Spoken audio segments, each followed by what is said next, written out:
साहब कांची राम अमर रहे, अमर रहे, अमर रहे। मानवर साहब कांची राम अमर रहे, अमर रहे, अमर रहे। बाबा साहब अमर रहे, अमर रहे, अमर। घर से आई आवाज, जय वाल्मीकि जय विकास। घर घर से आई आवाज, जय वाल्मीकि जय विकास। बाबा हम यहाँ पर बसपा के संस्थापक मान्यवर कांशीराम साहब के 16वें महापरिनिर्वाण दिवस पर मान्यवर कांशीराम साहब को खिराज अकीदत व अपनी श्रद्धांजलि देने के लिए हाजिर हुए हैं। मान्यवर कांशीराम साहब एक ऐसी शख्सियत थे जो सदियों दूर की चीज़ों को देख समझ और पढ़ सकते थे। जिन दुखों और मुश्किलों पे लोग रोना रोते हैं वो खुद उन्होंने अपने जीवन में झेली और बर्दाश्त करी, लेकिन उसका रोना नहीं रोया बल्कि एक उसके खिलाफ एक बुलंद आवाज़ उठाई। और वो एक ऐसी आवाज़ थी जिसे सुनकर बहुजन समाज के पिछड़े, वंचित और दलित लोग उनके पीछे काफिले की तरह जुड़ते चले गए। मान्यवर कांशीराम साहब की आवाज़ हर पिछड़े और दलित के दिलो दिमाग की आवाज़ थी।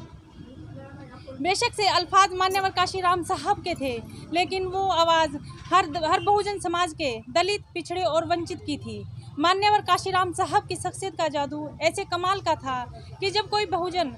आईने के सामने खड़ा होकर अपना चेहरा देखता था तो उसे आईने में मान्यवर कांशीराम साहब का चेहरा नजर आता था, जो उस बहुजन से कहता था कि तू हिम्मत रख और हौसला रख, तेरी लड़ाई मैं लड़ूंगा, मैं तेरी आवाज़ हूँ और हमेशा बुलंद रहूँगा।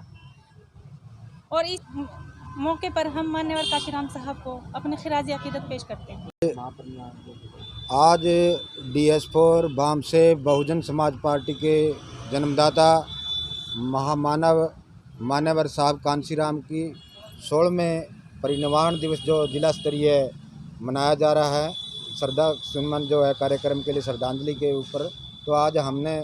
जो है यहाँ मान्यवर साहब कांशीराम को पुष्प अर्पित किए है, कार्यकर्ताओं को यहाँ बुलाया है और ज़िले के तमाम यहाँ कार्यकर्ता पहुँचे हैं, उनका आभार प्रकट करते हैं। और मान्यवर साहब कांशीराम चाहते थे इस देश के हर नागरिक को, जो बाबा साहब अम्बेडकर हमें मूल अधिकार दे के गए थे, भाई इस देश को जो सामंतवादी जो लोग नहीं देना चाहते, इस देश के हर नागरिक को रोज़गार मिले, हर हर हर साथी को रोज़गार हो, मकान हो, रोटी कपड़ा हो। जैसे महापुरुष गुरु रविदास जी ने महाराज ने कहा कि ऐसा चाहूँ राज जग में मिले सबन को अन, छोट बड़ सम बसें रविदास परचम। यानी इस देश के हर नागरिक को मूल अधिकार, स्वतंत्रता का अधिकार, समानता का अधिकार और हर घर को रोटी कपड़ा मकान मिले। और उनकी बात को माने बाबा साहब अम्बेडकर ने भी संविधान में इस देश के हर नागरिक को अधिकार दिए और उन अधिकारों को लागू करवाने के लिए मान्यवर कांशीराम साहब ने वैज्ञानिक की नौकरी 1964 के अंदर छोड़कर और इस देश के गरीबों को, पिछड़ों को, दलितों को,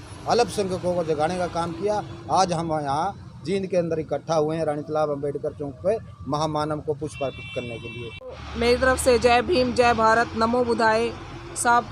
मान्यवर कांशीराम जी के 16वें परिनिर्वाण दिवस के अवसर पर हम सभी समाज के सर्व जात और सर्व धर्म और सभी समुदाय से यहाँ शामिल हुए हैं इस सम्मेलन में, और हम अपने तहे दिल से साहब कांशीराम जी को सहृदय श्रद्धांजलि अर्पित करते हैं। और जो मिशन बाबा साहब का कांशीराम जी ने चलाया और बहन मायावती जी चला रही हैं, हम अपनी आत्मा से, हम दिल से, मन से, तन मन धन से, पूरे समाज के सहयोग से, पूरी महिलाओं और पुरुष वर्ग को जोड़कर हम इस मिशन को आगे लेके जाएंगे, शिक्षा का विस्तार करेंगे। चाहे हमारे वर्ग में बाबा साहब के संविधान के लागू होने के बाद जो शिक्षा का अनुभव हुआ है, जो शिक्षा आगे बढ़ी है, जो सरकार ने हमें थोड़ा बहुत मौका दिया है, बाबा साहब के संविधान के अकॉर्डिंग जो भी सुविधाएं दी हैं उसको पढ़ के बाबा साहब के संविधान के अकॉर्डिंग जो हमें समानता का, न्याय का अधिकार मिला है, बोलने का अधिकार मिला है, कहीं भी किसी क्षेत्र में जाने का अधिकार मिला है, हमें उच्च पदों पे जाने का अधिकार मिला है, तो सभी में समानता का अधिकार जो है, न्याय का अधिकार है। पहले हमारी लड़ाई नहीं लड़ी जाती थी, हमारे ऊपर जुल्म होते थे, बाबा साहब ने हमें जो अधिकार दिलाया संविधान के जरिए, अगर वो 100% भारतीय संविधान जो बाबा साहब ने अपनी कलम से लिखा, अगर 100% में से 10% भी लागू कर दिया जाता इन सरकारों द्वारा, तो आज हमारा देश केवल भारत ही नहीं पूरी दुनिया का, भारत को कहते कि विश्व गुरु, कहने में विश्व गुरु मानती हूँ मैं, आज अमेरिका के बराबर का देश होता, चाइना के बराबर का देश होता, जहाँ कोई भूखमरी नहीं है, कोई बेरोजगारी नहीं है, कोई अन्याय नहीं है, सबको रोजी रोटी मिलती है, सबको समानता का अधिकार है। लेकिन आज हम हर नुक्कड़ पे, हर चौराहे पे, हर वर्ग में भेदभाव देख रहे हैं, ऊंच नीच देख रहे हैं। और हम चाहते हैं कि हमारा जो ये पढ़ा लिखा समाज है, पढ़ी लिखी महिलाएं हैं, जो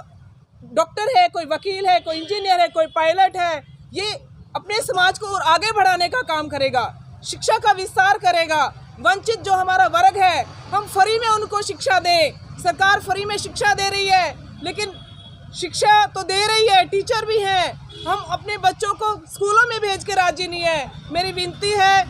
समाज से, महिलाओं से, विशेषकर माताओं से, कि टीचर वहाँ पढ़ाने के लिए बैठे हैं, आप अपने बच्चों को नहला धुला के अच्छे से तैयार करके बाबा साहब के चलाए मिशन को, शिक्षा का अधिकार, संघर्ष करने का अधिकार, संगठन का अधिकार, जो 3 नारे दिए हैं, उनको सार्थक तभी किया जा सकता है, सबसे पहले हम शिक्षित होंगे। बाबा साहब को जो है इन सरकारों ने भुला दिया था, लेकिन काशीराम जी ने आकर के हमें जागृत किया और बाबा साहब के अलावा समाज में जन्मे सैकड़ों महापुरुषों को इन्होंने अवगत कराया, इनको जिंदा किया। और इन्होंने समय समय पर तरह तरह से कहा कि जब तक देश की जनता भूखी, आज़ादी की बातें झूठी, जब तक जो है ये कहा कि वोट हमारा राज तुम्हारा नहीं चलेगा, नहीं चलेगा। और भी बहुत सी बातें जो है जिनमें जिन लोगों को, जिस समाज के पढ़े लिखे लोगों को निकम्मा कहा जाता था, जिनको बाबा साहब ने कहा था कि मेरे पढ़े लिखे लोगों ने मुझे धोखा दिया है, उन सबको इकट्ठा करके और उनको ये बताया कि आपके ऊपर जो समाज का कर्ज है वो चुकाना है। पे बैक टू सोसाइटी का नारा दिया और बहुजन समाज के साथ साथ एक बामसेफ नाम की संस्था बनाई, जिसमें बहुजन समाज में जन्मे पढ़े लिखे लोग जो सरकारी नौकरियों में थे उनको इकट्ठा किया।